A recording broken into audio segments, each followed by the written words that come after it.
जय जगन्नाथ। मैं Ajit Satpathy. Technical support के लिए आपको मैं अपने चैनल में स्वागत करता हूं। आज मैं आपको बताऊंगा मर्फो L1 डिवाइस के फार्मवेयर अपडेट और उसके साथ में किस तरीके से आप अपने पीसी में सेटअप कर सकते हो और उसकी फुल इंस्टॉलेशन प्रोसेस में आपको आज बताऊंगा। हाल ही में आपको पता होगा कि अभी L0 डिवाइस जो है अभी बंद हो चुके हैं।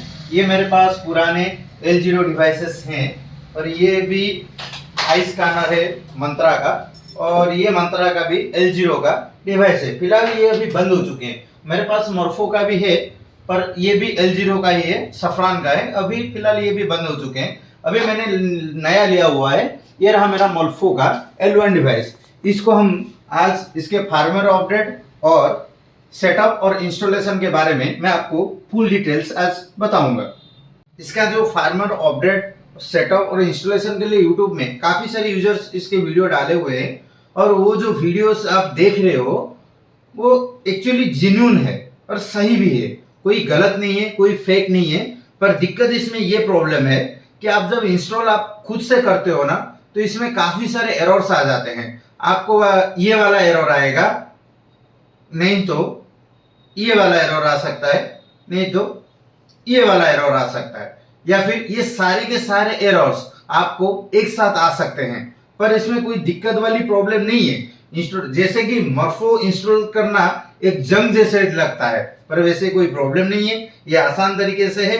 उन लोगों के सिस्टम में इजीली इसीलिए इंस्टॉल हो जाते हैं, वो सारे के सारे सिस्टम जो है अपडेटेड रहते हैं। वो सारे सॉफ्टवेयर जैसे कि अपना डायरेक्ट एक्स और नेट फ्रेमवर्क और उसके साथ में अपना माइक्रोसॉफ्ट का जो C++ विजुअल है, वो सारे के सारे सॉफ्टवेयर अपडेटेड रहते हैं। और साथ ही में उनका क्या होता है, वो सॉफ्टवेयर भी इंस्टॉलेड रहते हैं। जो मॉर्फो का पहले पुराने वाले डिवाइस जो इंस्टॉलेशन थे, वो इसके USB ड्राइवर, ये मेन रोल है इसका।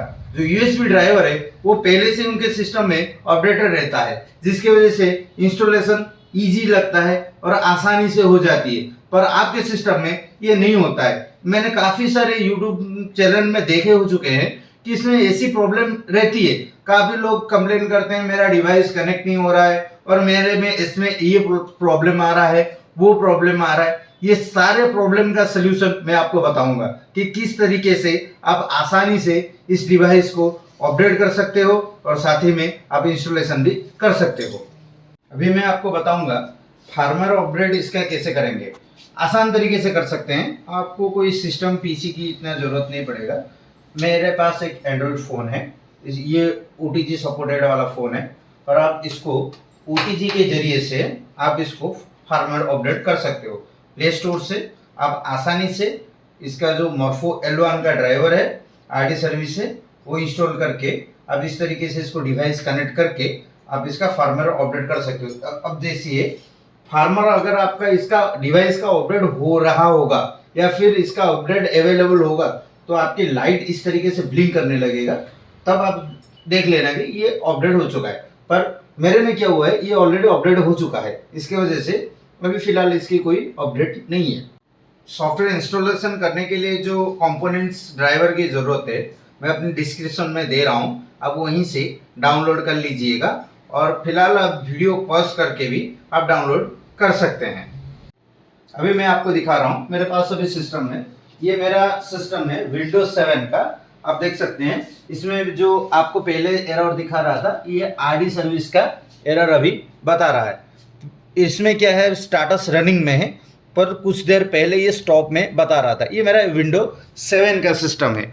अभी क्या हुआ है, मेरे पास 3 सिस्टम है, 2 PC और एक लैपटॉप है। और ये वाला आप देख रहे हो, ये मेरा विंडो 10 का है।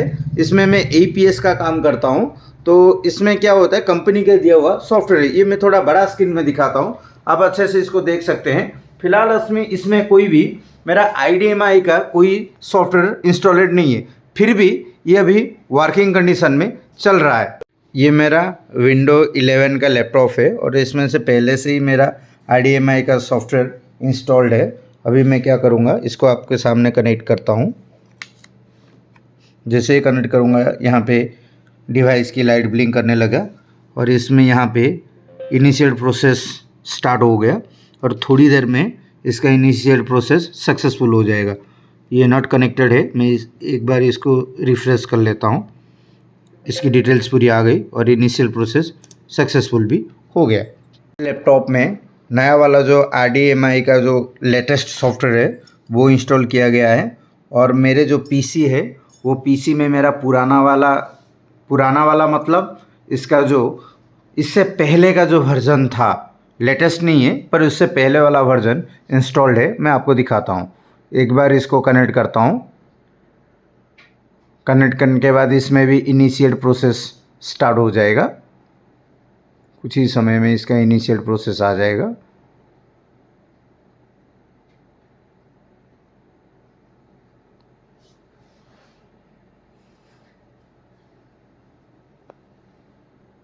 इसमें देखिए इनिशियल प्रोसेस शुरू हो चुका है और कुछ ही देर में इसका सक्सेसफुल भी हो जाएगा। पर इसमें सिर्फ APS का ही काम होता है। जिस तरीके से मेरे पास CAC का है, पर CAC का सारा काम इसमें नहीं हो पाता है। आप देख सकते हैं ये भी सक्सेसफुल, इनिशियल सक्सेसफुल हो गया। आसानी से APS का काम कर सकता हूँ, पर CAC गवर्नेंस का जो काम होता है इसमें नहीं हो पाता है। तो आज मैं लेटेस्ट सॉफ्टवेयर जो है RDMI का आज मैं इसमें इंस्टॉल करूँगा, पर इसमें पुराना वाला जो ड्राइवर है और पुराना वाला जो सॉफ्टवेयर इसमें इंस्टॉल है मैं इसको ऑन इंस्टॉल नहीं करूँगा। अब ये स्क्रीन पे देख सकते हो कि ये सारे मॉर्फो के ड्राइवर्स और कंपोनेंट्स है जो इंस्टॉलेशन के वक्त ज़रूरी पड़ता है। अभी पहला वाला ये डायरेक्टेक्स है, दूसरा वाला ये L0 और L1 ड्राइवर है, और ये NET फ्रेमवर्क है, और विजुअल C+ है, और ये RD लेटेस्ट सॉफ्टवेयर है जो कि मॉर्फो के ऑफिशियल वेबसाइट से मैंने डाउनलोड किया है। इसका अगर नया वर्जन निकला हो तो आप ऑफिशियल वेबसाइट्स में जाके डाउनलोड कर सकते हो। फिलहाल अभी ये सारे सॉफ्टवेयर्स में जैसे कि पहले बता चुका हूँ कि मेरे डिस्क्रिप्शन में लिंक में ये सारे कंपोनेंट्स और सॉफ्टवेयर हैं। अब वहीं पे जाके इसको डाउनलोड कर सकते हैं।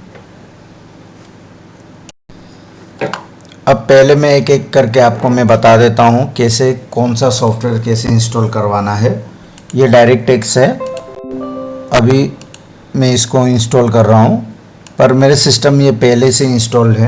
शायद मैं इसको अभी इंस्टॉल करूँ तो ये रिमूव हो सकता है, तो आप इसको इंस्टॉल कर लीजिएगा अपने सिस्टम में। उसके बाद ये NET फ्रेमवर्क है, इसको भी आप इंस्टॉल कर लीजिए, क्योंकि ये मेरे सिस्टम से पहले से इंस्टॉल है। नहीं तो ये रिपेयर और ऑन इंस्टॉल का ऑप्शन नहीं आता, तो आप इसको अपने सिस्टम में इंस्टॉल कर लेना। और ये रहा विजुअल C++, इसको मैं एक्सट्रैक्ट कर लेता हूँ। ये सक्सेसफुली एक्सट्रैक्ट हो गया है। अब इसको भी, इसका भी अहम रोल है, आप इसको भी इंस्टॉल कर लेना। और ये रन एज एडमिनिस्ट्रेटर जाके इसको इंस्टॉल करने के बाद येस कर लेंगे और एक बार सिस्टम को रिस्टार्ट कर लेना, तो ये इंस्टॉल हो जाएगा। और ये आखिरी में रहा RD सर्विस, इसको भी मैं एक्सट्रैक्ट कर लेता हूँ और साथ ही में इसको भी एक्सट्रैक्ट कर लेता हूँ। ये हो गया, एक्सट्रैक्ट तो हो गया ये सारे के सारे सॉफ्टवेयर्स। मेरे PC में पहले से ही मॉर्फो का RD सर्विस और ड्राइवर इंस्टॉल हुआ है जो APS के काम में आता है, और नया वाला जो RD सर्विस है वो इंस्टॉल नहीं हुआ है। अभी फ़िलहाल मैं आपको सामने से ही इंस्टॉल करके दिखाऊंगा कि कैसे RD सर्विस मेरा इंस्टॉल करने के बाद पुराना वाला हट जाएगा और नया वाला अपने आप इंस्टॉल हो जाएगा। अभी मैं डिवाइस कनेक्टेड करता हूँ।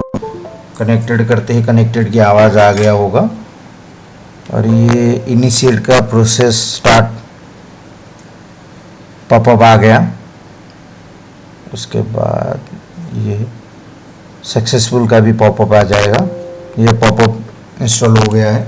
मेरे सिस्टम में क्या हुआ है कि जो USB का ड्राइवर है मॉर्फो का वो पहले से इंस्टॉल्ड है।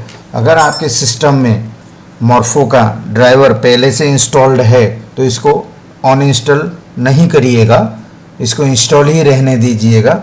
अगर आप ऑन इंस्टॉल कर लेते हैं तो आपके डिवाइस कनेक्टिविटी में प्रॉब्लम होगा, नो डिवाइस फाउंड आएगा, नहीं तो डिवाइस कनेक्टेड ही नहीं होगा।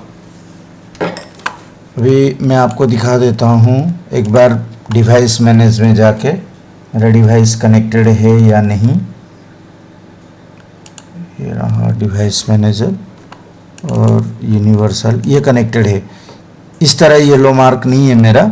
अगर आप नया में इंस्टॉल कर लेते हो तो पहले सबसे पहले ये वाला ड्राइवर जो मॉर्फो न्यू है ये वाला इंस्टॉल कर लेना, क्योंकि अब इसको इंस्टॉल करते ही आपका जो यूएसबी ड्राइवर है वो इंस्टॉल हो जाएगा।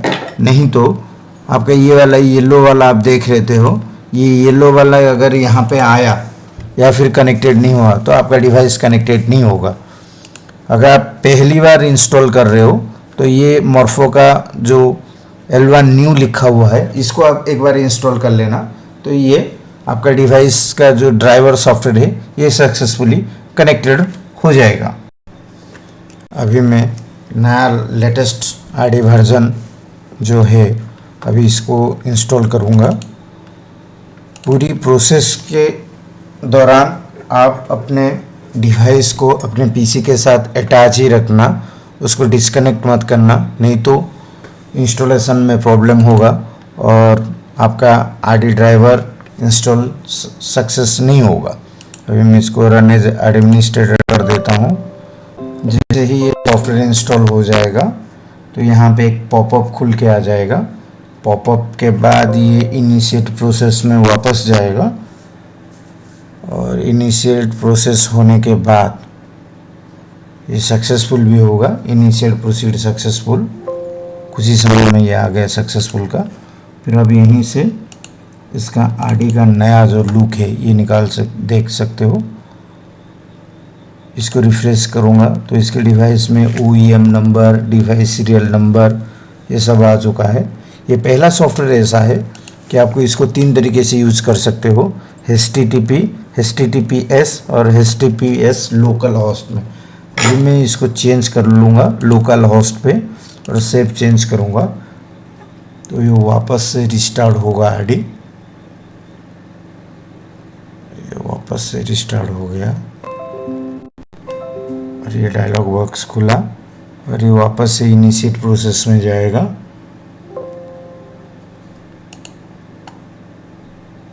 और इनिशिएट प्रोसेस भी सक्सेसफुल भी हो जाएगा।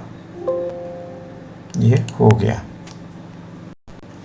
पर जैसे ही विंडो 11 में हम सेव चेंज या स्टॉप आईडी या रिस्टार्ट आईडी करेंगे उसमें दूसरे तरीके का एक पॉपअप खुलेगा और उसमें लिखा होगा कि आईडी सर्विस एरर या सर्विस एरर, एक्सटेंशन एरर ऐसा कुछ आएगा। फिर भी ये 100% वर्क करेगा। मैं थोड़ी देर में, मेरे लैपटॉप में विंडो 11 है, मैं थोड़ी देर में आपको ये दिखाऊंगा कि ये कैसे होता है। फिर भी ये 100% वर्किंग करता है। एक बार आईडी सर्विस को टेस्ट कर लेते हैं, ये चल रहा है कि नहीं चल रहा है। टेस्ट पेज और यहाँ पे L1 और ये HTTP सही है। आईडी डिवाइस की डेटा, ये पूरी डेटा आ गया इसका और डिवाइस इन्फो, ये CVM3 आईडी डिवाइस L4 सब आ गया। अब इसको एक बार कैप्चर करके भी देख लेते हैं। कैप्चर करेंगे, कैप्चर करते ही यहाँ पे लाइट जलने लगी। इस पर फिंगर देते हैं, वापस से सक्सेसफुल हो गया ये। अभी वर्क कर रहा है कि नहीं कर रहा है एक बार इसको भी हम देख लेंगे। मैं CAC का लॉगिन कर लेता हूँ, उसी बीच वीडियो को पॉज कर लेता हूँ। लॉगिन किया, ये CAC का पोर्टल अभी खुला हुआ है, देखते हैं। स्कैनिंग पर आ गया। अब डिवाइस इसको ओके करेंगे और ये कनेक्टेड होने के बाद ही आएगा। फिंगरप्रिंट स्टार्ट किया तो मेरी लाइट जलने लगा।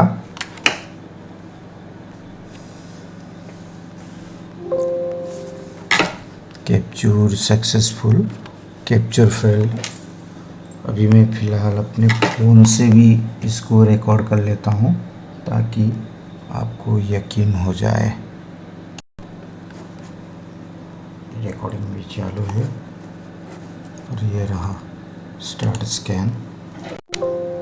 ये रहा डिवाइस की लाइट भी जली। इसको फिंगरप्रिंट देते हैं। सक्सेसफुल भी हो गया। Thank you validating. इसी का वेबसाइट अपना ओपन हो गया।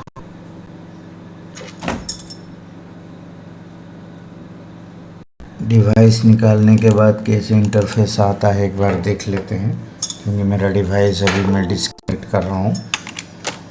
अभी कोशिश करूँगा लैपटॉप में, लैपटॉप विंडो 11 है लैपटॉप में। रिफ्रेश किया तो डिवाइस नॉट कनेक्टेड, सही है। लैपटॉप में कनेक्ट करेंगे। ये रहा इसका यूएसबी ड्राइवर और इसको कनेक्टेड करते हैं। लैपटॉप पहले से ही ऑन है मेरा। ये लाइट ब्लिंक करने लगा और यहाँ पर भी इंटरफेस आ चुका है इनिशियल स्टार्ट प्रोसेस का, प्लीज़ वेट। अब इसको एक बार रिफ्रेश कर लेते हैं। रिफ्रेश करने के बाद कनेक्टिविटी आ गया और साथ ही में इसका इनिशियल प्रोसेस भी आ जाएगा। ओके, इसमें दिक्कत ये हो रहा था कि जब भी हम इसको यहाँ से डिवाइस HTTP चेंज करते हैं तो ये वाला एरर आता है। ये वाला एरर आने के बाद भी अगर आपके पीसी में ये वाला एरर आया भी, फिर भी आपका ये काम करेगा device. Thank you for watching. जय जगन्नाथ।